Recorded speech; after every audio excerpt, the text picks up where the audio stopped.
Hello and welcome to Sri Lanka 99.9 for Cricket Every Day. My name is Mark Machado from the Maryland, and I'm joined as always by Estelle Devon from the Papare. Sri Lanka on 99.94 is your new home for Sri Lanka content, dropping into your podcast feed and on YouTube and the 99.94 app several times every week. So do please rate, review, and subscribe. And thank you for joining Cricket's Conversation.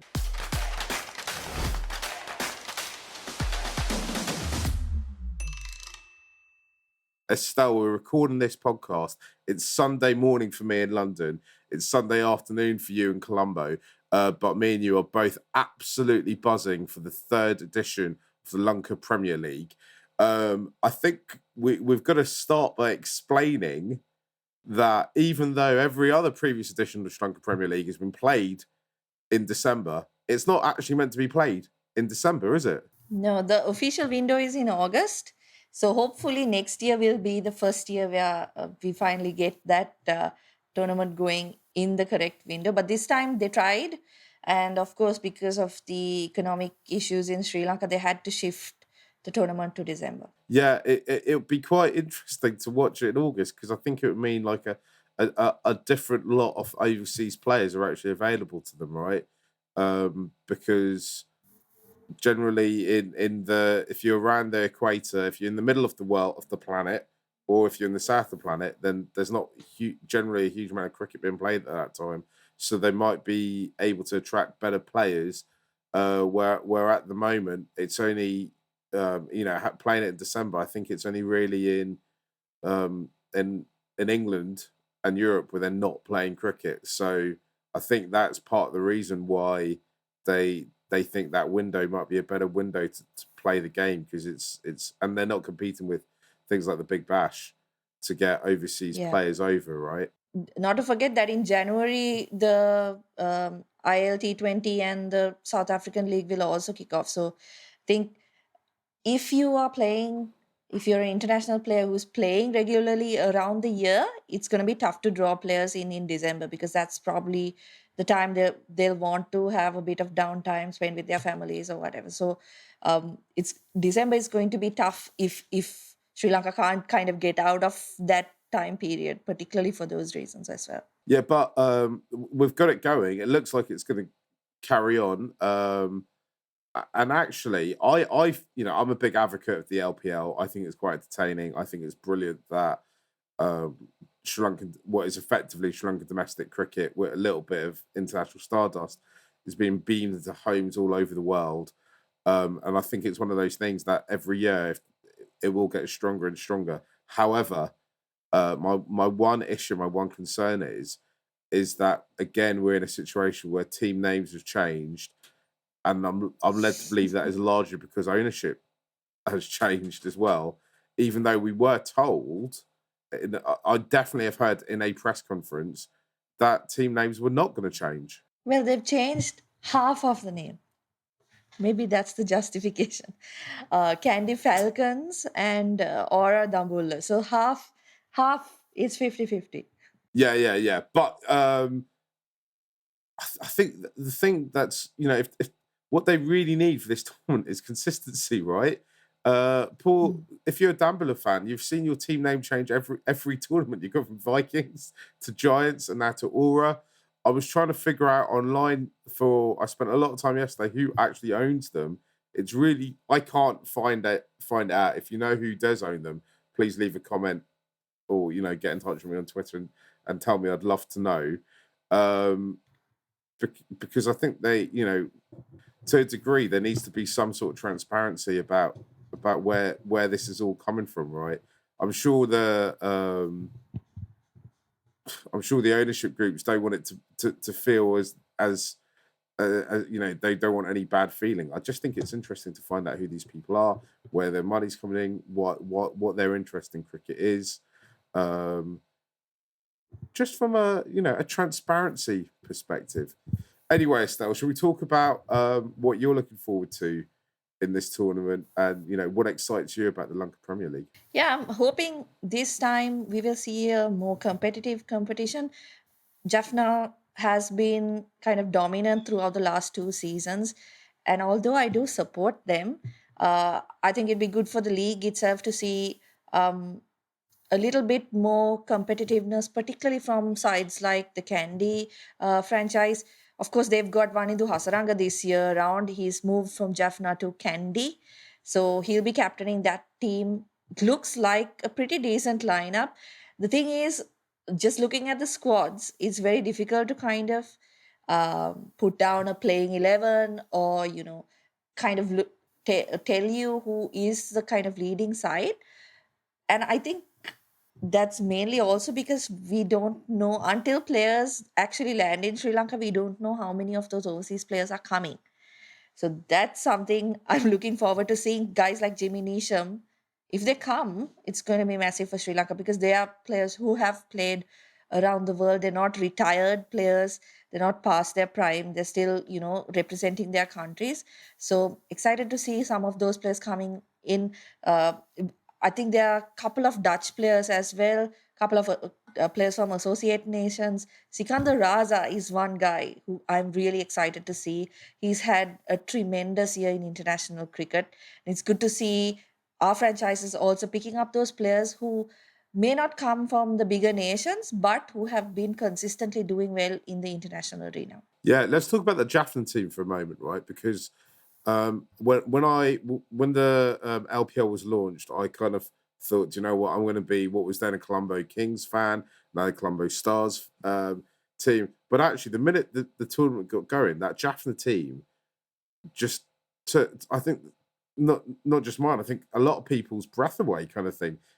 That they are brave, they are bold, they're progressive, they give young players chances.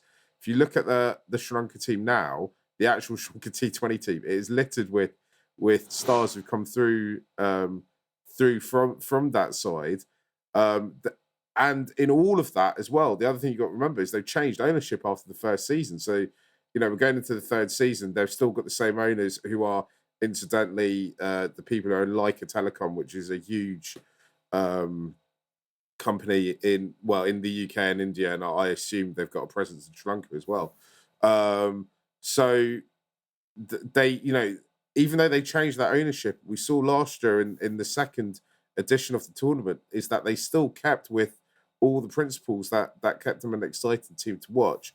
And I kind of look at their squad and I go, right, who's going to be the players who are going to put their hand ups this time around? Who's gonna make the impact this time around?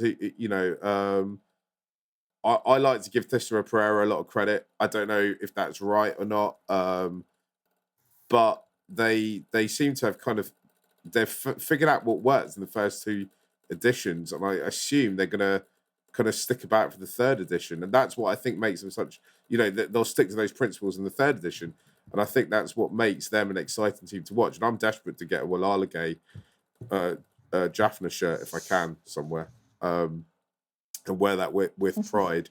Yeah, I think it's really interesting. I think, as you say, it's interesting the stars that are coming over. I saw Colombo sign Ravi Bapara.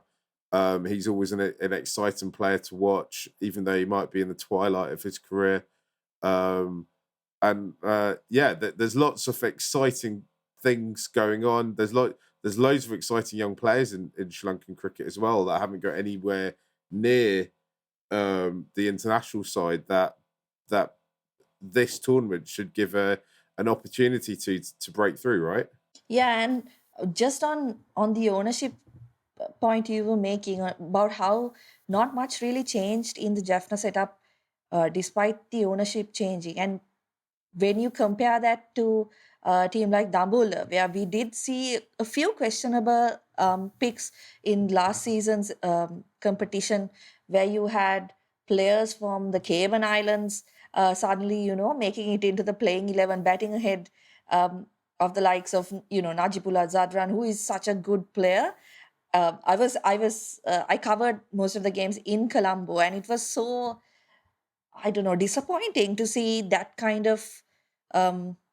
I know I'm all for giving opportunities to players from some of the lesser known nations, but it seemed like something untoward was going ahead. But so it's good to see this time. It seems like they have kind of brought things in a little bit, and Jaffna despite the ownership change, there weren't really that much of changes Tisara Pereira had to deal with. And you're right, I think he does deserve a lot of credit.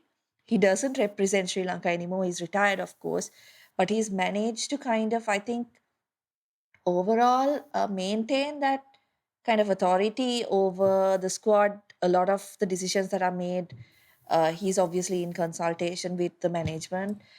Players like Mahis Tikshana have credited him for their growth in the game, both in terms of franchise leagues as well as international cricket. So he's obviously done a good job. If you look at that squad, it looks a really, really good squad. They've got Rahmanullah Gurbas, another very, very exciting international player. They've got Dunit Velalage, Avishka Fernando, Mahis Tikshana, Binuru Fernando. So I don't know if those players will be ready. Injury wise, Dilshan Madhushanka is another, but they look like a really exciting squad. And the way they've been run, I think, is what a lot of people have kind of liked about them, and that's one of the reasons why they've got a lot of support in the local fandom. Let's take a quick break. When we come back, I think it might be worth mentioning some of those younger players and also players coming back from injury who might be looking to put forward their case for selection to the national team. You're listening to Cricket's Conversation on 99.94. Whatever your team, we have the show for you on podcast, YouTube, or on the 99.94 app. We have India, England, South Africa, West Indies, and now Sri Lanka covered. If you want to find us, the best way is to follow us on social media at 9994DM by downloading the 9994 app or Google 99.94 on podcast. We speak cricket. So, Estelle, we should, I think, be seeing the return of Avishka Fernando and Kusal Pereira in this tournament, right? Two players who were a big part of the national setup before their injuries and have kind of, I suppose both of them basically haven't played much this year. I can't remember when Avishka last played. He might, I think, did he go to India? I can't remember if he went on that India tour or not. But there'd be two I don't players who'd think be so. looking to put a marker down to get back in the national side, right? Yeah, absolutely. I think it's going to be a massive tournament for players who are coming back from injury as well as the younger players, because ODI World Cup is coming up, and these guys, like you said, haven't played a lot of international cricket, and Sri Lanka do seem like they are still not decided on who their top order is going to be or their bowling lineup is going to be. So a lot of opportunities. I know it's a different format, but definitely I think this tournament is a great opportunity for players to kind of put their hands up and kind of for those little vacancies Sri Lanka have in their playing 11, that number 6, 7, 8, maybe your number 3, 4. You've got a few spaces to kind of really, if you can do well here, get the selectors eye on you, then maybe there's an opportunity coming later in the year. Yeah, and you say later in the year. I mean, there's that tour to India that is. I think you told me that we reckon it's going to be the last week of December. We don't know what formats they're playing. We don't know how many matches they're playing.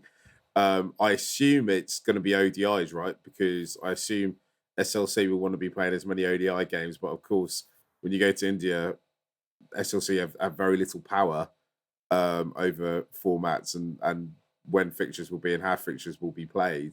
So it's up to, I suppose, it's up to the BCCI what games get played. But I think that's going to be the short term goal for a lot of these players, right? To try and get into that squad and get people to have a look at you. There's two players that I really want to mention, which are Nawindu Fernando, sorry, because he's been scoring quite a lot of runs and there's quite a lot bit of pressure on him to get into the national setup. And the other one was Lasset Cruz Pillay, because I've seen him play a few times and thought he could maybe break through. I wonder what you think about, if those two were to have good tournaments, do you think they can make it into the setup or not? I think Nuanindu definitely has a chance because he was brought in as a standby player for the ODI series Sri Lanka just completed as well. So against Afghanistan, so he definitely is, I think, on the radar. For me, I want to see how Movin Subasinghe goes. This guy is a guy who, like another rare kind of players, Sri Lankans don't really have that. Sri Lanka doesn't really have that many of them. He can really clear the boundary. He's a good striker of the ball. Moin Subasinghe. So one of them is him. Ashan Randika is another, and also Suminda Lakshan, who is a leg spinner. Um, in the Jaffna setup, but hasn't been able to kind of get games, obviously, with Wanindu in the team. So now with Wanindu moving to Kandy, he'll have a real opportunity. There are a few spinners there, I think, also who will want to kind of, make their mark in this tournament. Sachindu Columbage is another one. He had a good tournament for Tambula last year.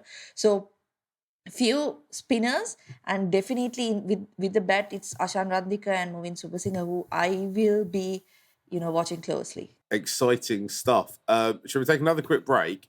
When we come back, let's kind of wrap this up and see what else that there is to look forward to in this tournament.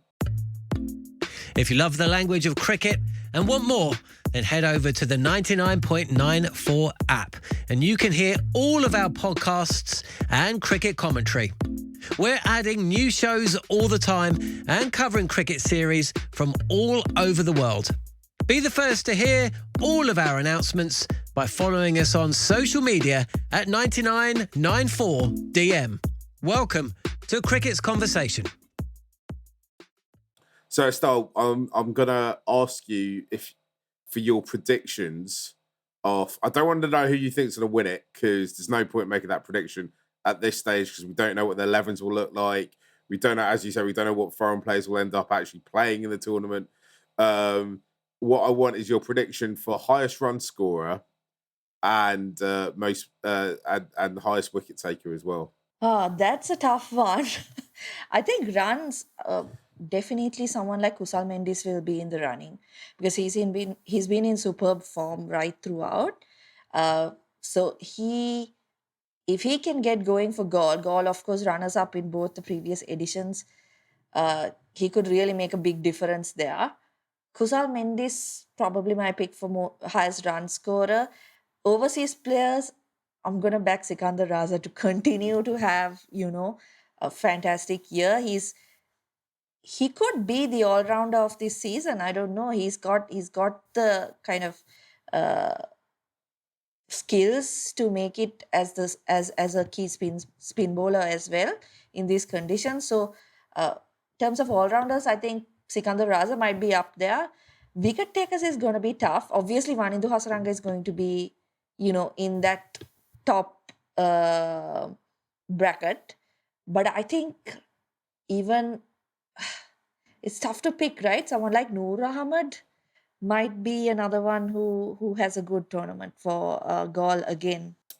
For my top run scorer, I think I'm going to go with Gurbaz because I think he's played a lot of LPL. He's played all the LPL tournaments. He's also nicely warmed up by playing 3 ODIs, and he's done all right in them. And I always think he's a real handful for bowlers to deal with. And my top wicket taker, I'm going to go with Deekshana. I think. I know. I've just realised I've picked both players from the same franchise, and I'm going to say my breakout star. You know who I'm going to give it to, Estelle. It's going to be Walalage, right? I think this is going to be his tournament, where off the back of what he's just done against Afghanistan, I think he's going to come in with a huge amount of confidence. I think that Jaffna setup is going to really make him confident. And he's going to go and smash runs and get wickets. I think the difficult part for him is trying to make himself, because he's not going to bat top at the top of the order, and he's probably not going to be the first change when it comes to bowling. It's going to be trying to find that place to get into the to lay his mark in the team, that if that makes sense, right? So I think he could be you picked three players from the same franchise, right? I know, So I obviously know, your I favorites know, are and I shouldn't have done Jaffna. that. It's terrible. It's terrible that I've done that, but I suppose that's the faith I have. I have in the side, and I, I said I don't want to predict a winner, but I'm sitting here thinking that they're the team to beat. Right? They're the team that have laid the marker down. They're the team that really have grabbed the opportunity. I know there's a lot of Gaul Gladiator fans out there as well, but for me, it's Yeah. Jaffna who are the team that are doing something different and trying to um, do everything this tournament's meant to do: entertain, find ways to win, and also bring youngsters through and give them exposure. And I think it's interesting that it's. Oh, sorry, go on, Estelle. You can finish your point. I was just thinking about two guys whose names I missed, like late additions to the squad, Shevon Daniel and Kevin Kottigoda. Uh, Kottigoda, definitely, I'm looking forward to seeing him. I was very surprised that he wasn't part of the previous two editions because if you haven't seen him before, he's a bowler who has a similar type of action to Paul Adams. So, kind of unique action. He's played the T10 tournaments, he's been a part of those little franchise leagues overseas, but weirdly enough, didn't get an opportunity in the LPL so far. Had a couple of injuries, as far as I know, as well. So, that's another player who I think a lot of people will be eyeing. Maybe even if he doesn't get an opportunity for the national side, I think a lot of franchise teams will be eyeing him as well because he's just a unique proposition, right? And Siobhan, very young, known to be a hard hitter off the ball, played in the inaugural youth PSL. Uh, Another late addition to the squads, I think, after the He was draft was held absolutely in July. So phenomenal in that PSL. yeah, he was, and again, Sri Lanka is on the lookout for these guys who can really strike the ball. So uh, in those two, you've got two kind of unique players as well.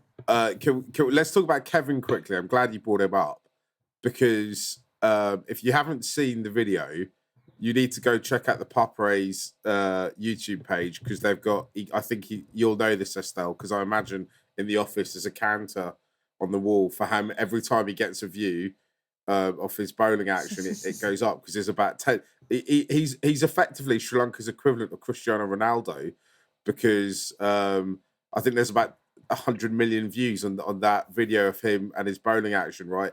Which to me always looks like he's going to dislocate his hip or something. Some part of his body. But yeah, I think he's been unlucky with injuries, and also I think there was a feeling that he couldn't consistently bowl even a 4 over spell, right? That you'd get one or two good overs from him, and that'd be him done. But I assume he's gone away and worked at it, and now it's his time to grab the opportunity. And Siobhan Daniels as well is another interesting youth player, or young player, I should say, who I think even last season, or not last season, this season he's on a trial at the Rajasthan Royals, is he? They're both on a trial at the Rajasthan Royals at the moment. So I suspect they'll end up being possibly, in a worst case, I think that probably means that they'll end up getting some sort of nets contract in the IPL when that starts, which I imagine is quite lucrative. I have absolutely no idea how much net bowlers earn, but or in this case, net batters as well. But the fact that they're able to get these opportunities, I think bodes quite well for Sri Lankan cricket.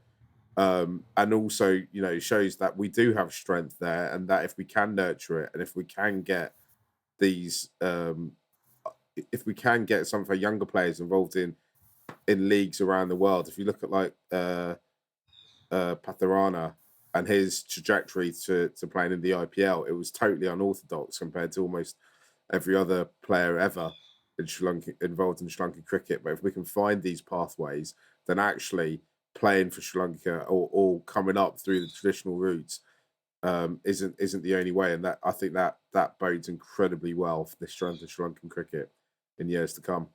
Yeah, I think you're absolutely right because there's never been a doubt about talent, right? There's never been a doubt about the abundance of talent in Sri Lanka. Talent is there. It's the opportunities that are lacking. And just to go back to the Jaffna franchise as well, I think a lot of people, including myself, wanted to back them because of the opportunities they were providing to players from the northeast of Sri Lanka, which like areas which we haven't seen in terms of cricket, we haven't seen much of. So through that, I think that first season when they had those 4 to 5 players and they had players in the playing 11, not just warming the bench, they had players in the playing 11 from those areas, I think really kind of set the tone and got a lot more people to kind of look at those things. So similarly, players like Kottigoda getting an opportunity in the in the LPL, it's just showing the world what Sri Lanka has, right? What players are available. Maybe they don't go on to play for Sri Lanka, but for them personally, it's a massive opportunity to make a career out of this, because we all know, domestically players aren't paid that much. It's tough to, be professional. Um, but if they are able to kind of showcase their talents and show what they can do at this level, and this is what Sri Lanka has been lacking over the last decade, right? Then they will be getting opportunities to play overseas, and this can only benefit Sri Lanka cricket, because when they come back and they play your domestic competitions, everything's kind of a ripple effect, right? So it's, I think that's the importance of having a franchise league like this, and it's really great to see youngsters like that getting opportunities. Hopefully they do get into the playing 11s and aren't just on the sidelines. Yeah, absolutely. I mean, I in the first LPL, which started during the pandemic, when that was on Sky Sports in the UK, and I just thought this was an absolute seismic moment for Sri Lankan cricket. I just thought if the exposure it's getting, there was not a huge audience, but there was people watching it in England, which meant there would be people watching it all around the world, because it's basically been into every household um, that has that pays for premium cricket access in the world, which is a huge number. And I thought that the exposure that the players are getting, the circus around it that it's creating, it's replicating what it would be like to play international cricket, right? And I think for young players, Mm. that's totally invaluable. Um, just to be in that environment, really professional setup. Not saying that the domestic setups they come from are professional, but there's just more money at this point around it. So I think it's really ultra important, and also this is something, Estelle, that me and you are planning to do more episodes on. There is ways for Sri Lankan players to earn a living which aren't totally reliant on getting a central contract from SLC or playing